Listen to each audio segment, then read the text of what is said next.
Ассалаумағалейкум. Бүгінгі видеода Kanban әдісімен танысамыз және Trello сервисі туралы айтып өтетін боламын. Ал ендеше кеттік. Kanban әдісі Kanban доскасы деп аталады, яғни тақтасы. Kanban көрінетін бан, яғни доска тақта деп аударылады. Kanban әдісі жұмысты жеңілдету үшін жасалынады. Яғни оның негізгі системасы тура уақытында жасалыну қажет жұмыстарды айтылады. Kanban әдісімен жұмыс жасау үшін бізге үш кестені құрып алу қажет болады. Біріншісі жасау қажет, to do, және doing, бұл жасалынуда, және done, яғни жасалынды деген үш кесте болады. Осы жерге бізге жұмыстарды белгілеп отырамыз, яғни to do, жасалу қажет жұмыстарды осы жерге белгілейміз. Ал жасалынған, яғни бұл жерде көріп отырсаңыздар стикерге жазылған. Оны жасалынған жұмысты кейін жасалынды деген бетке өткізіп қоюға болады. Бірінші кестеде біз жазу қажет қызметтерді жазамыз. Ал жасалынғаннан кейін оны үшінші кесте жасалынды деген кестеге өткіземіз. Kanban әдісін арнайы үлкен доскада жасауға болады, осындай стикерлер арқылы. Бірақ қазіргі күнде арнайы сервистер бар, как Trello секілді. Сол сервистермен қазір бүгін жұмыс жасайтын боламыз. Егер сізге қазіргі сервис онша келмейтін болса, үйде үлкен параққа осындай стикерлерді жазып отыру арқылы, белгілеп отыру арқылы істеуге де болады. Міне Kanban тақтасы осылай болсынады. Ал енді Trello сервисіне келетін болсақ, бізге Trello сервисімен жұмыс жасау үшін trello.com сайтына өтіп, регистрация батырмасын басып тіркелуіміз керек. Біз жазған email поштаға сілтеме келеді, сол сілтеме бойынша өзіміздің поштамызды активировать етеміз. Trello сервисі айтып өтсем, бұл Trello сервисі тегін болып саналады, ешкімді ақы қажет етпейді. Және бұл жерде Trello сервисі веб-сайт арқылы trello.com және телефонға арналған нұсқасы trello.com приложениесі Play Market'те бар. Apple Store'да бар ма, жоқ, оны көрмедім өкінішке орай. Сіздерде егер Android нұсқасында жұмыс жасайтын Samsung, LG тағы басқа телефондар болатын болса, Play Market'тен жүктеп алсаңыздар болады, веб-сайтқа кірудің қажеті жоқ. Ал жақсы, Trello сервисімен танысайық. Алғаш бізге email поштаға сілтеме бойынша кіргеннен кейін, поштаны активировать еткеннен кейін бізге өзіміздің доскамызды создать ету керек, яғни жаңа үш кесте бойынша жұмыс жасау керек. Бізге алдымен командалар бойынша жасау керек, яғни сіздер жоспарлап болатын болса, қазіргі күн ақпан айы, сіздерде ақпан, наурыз, сәуір айларына күнделікті жоспарларды бөліп жасау керек. Менде қазір көріп отырсаңыздар, мен басты бетте отырмын, доски бөлімінде. Осы жерден создать команду деген батырманы басамыз. Название қоямыз. Мысалы, мен ақпан айы деп уже жазып қойдым. Мен енді наурыз айына жазып қойайын.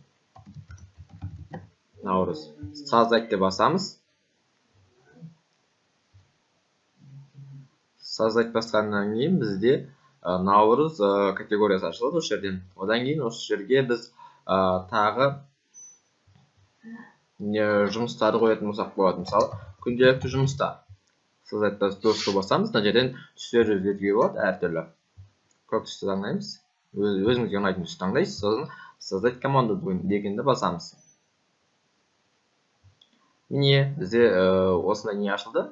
Көк сонша келмейді. Смартфон арқылы мына жерде фотография таңдасақ болады. Фотография бізде тегін, келген суретті өзімізге таңдап алсақ болады. Кішкене загрузка жүреді, сосын өзімізге қажетті сурет таңдап аламыз. Міне, мысалы, таңдайым, загрузка жүреді. Сурет қойылды. Енді мұнда істелінетін жұмыста жаңа үш кестені жазып шығамыз. Біріншісі жасалыну қажет.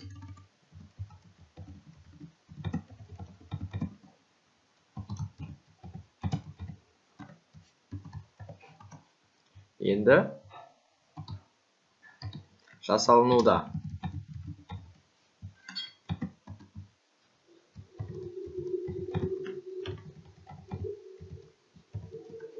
Үшіншісі жасалынды. Doing. Болды.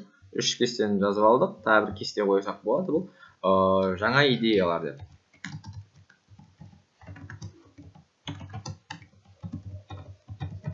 Яғни жаңа задачалар жасалады. біз келген кестені осында былай жылжыту арқылы өзгерте аламыз орындарын. Енді бізге жасалынуға қажет кестесін құрып алдық. Барлық 3 кестені өзі 4-ші кесте, бұл жаңа кесте бірінші орында тұрады. Бұл енді давай карточка арқылы, бұл карточканы қосу арқылы, бұл карточка деген жаңа жұмыс деген сөз. Мысалы, ертең математика пәнінен үй жұмысын жасау. Үй жұмысын жасау. Давай карточка басамыз. Математика пәнінен үй жұмысын жасау. Давай карточка басамыз, қосылды. Яғни задача бұл. Осының үстін басу арқылы біз осыған описание жасаймыз, яғни толықтан түсініктеме. Сосын метке арқылы бұл түсіне өзгертеміз.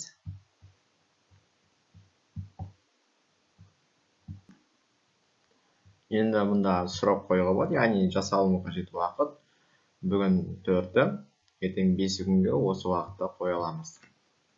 Мұнда уақыт өзгерте аламыз, сағат яғни 16:00 деп қойдым. Сохранить басамыз. Енді сағат 16:00-де бізге есептелетін болады, яғни жұмыс сол кезде жасау қажет болады. Жабамыз. Тағы бір задача қосып көрейік.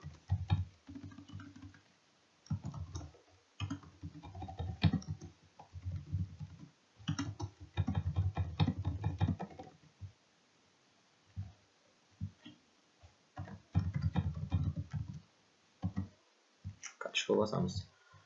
Сразу метке өзгертеміз. Қызыл түске. Срок.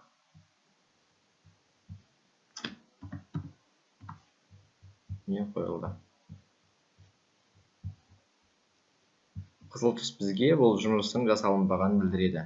Ал енді ертең бұл жұмыс жасағаннан кейін біз мұнда жасалынды деген өткіземіз, сосын бұл түсті изменить метке арқылы қызыл түсті өшіріп тастап, жасыл түсті қоямыз, сохранить жасаймыз. Не бұл жасалынды кәдімгідей бізге көрініп тұр. Жаңа идеялар келетін болса, мына жаққа қосып қоямыз, сосын қай күнге жасау керектігін мына жаққа белгілеп жазып қойсақ болады. Ұзақ уақыт талап ететін жұмыстарды мені көшіріп істеймін. Копировать басам. Дастка жұмыстар, список жасалыну қажет. Карточка басам. Енді осыны мұнда көшіріп қоямын да, изменить метке арқылы түсін сары түске белгілеймін. Яғни бұл ұзақ уақытты талап ететін жұмыстар, яғни жасалып жатыр, бірақ әлі біткен жоқ деген мағынаны білдіреді. Сіздерге түсінікті болды деп ойлаймын. Осындай категория бойынша бөліп жұмыс жасай берсек болады. Мен наурызда деп тұр, жұмыстар деп қойдым. Создать новый команда арқылы басқа нені қоссақ болады, яғни басқа жаққа қыдыру деген секілді. Скелет жұмыстар басқа. Түске басамыз, загрузка жүреді. Сменить фонды өзгертейік. Басқа сурет қояйық.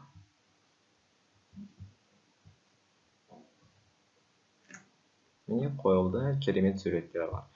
Жаңадай жазып шығасыздар. Егер сіздерге барлығы түсінікті болды деп ойлаймын. Егер видео ұнаса, лайк қойып пікір жазыңыздар. Менде Instagram парақшам Нұреке Камал парақшасына жазып қойыңыздар. Сосын бізде WhatsApp чат бар, онлайн маркетинг деген, біз сол жерде өз білімімізбен және бөлісетін боламыз, және онлайн маркетинг туралы түрлі сұрақтар болса, сіздерге жауап беретін боламыз. Ал осы трейлер сериясымен жұмыс жасап көріңіздер, сіздерге өте пайдалы болады деген ойдамын. Келесі видеода көріскенше.